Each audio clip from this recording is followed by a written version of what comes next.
faverina intsony lasobitsiky kely nesalorako natoratorako sady narentiko e fa endrika tanondrika toreo e fesaritsindry tendravany ambony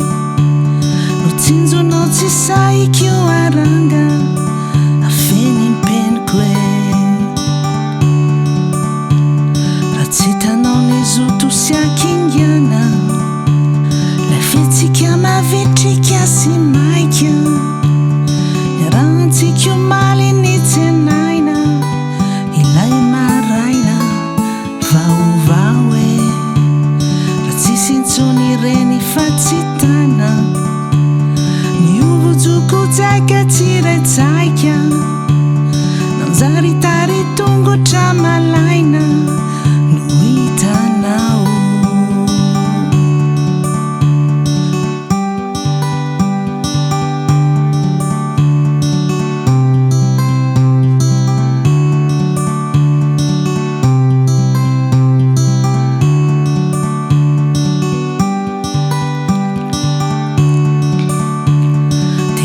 kivikivy ambony any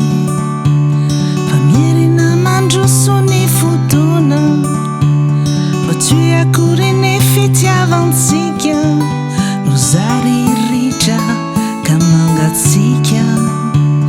fa mbola lalipakanatsiko any mbola miredareda fona nidonaka fonana fanany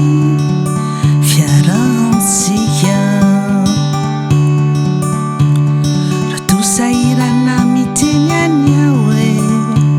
poredika matitiny ato ivavako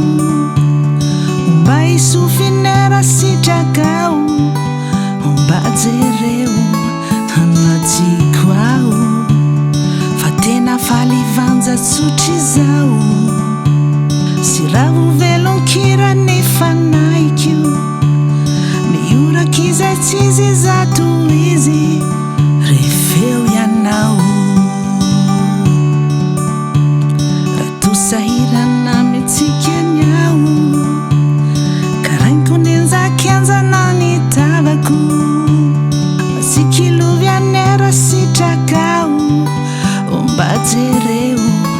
anatiko ao fa tena faly avanja tsotry zao sy ravo velonkira ny fanaikio bitakizay tsizy zato izy anila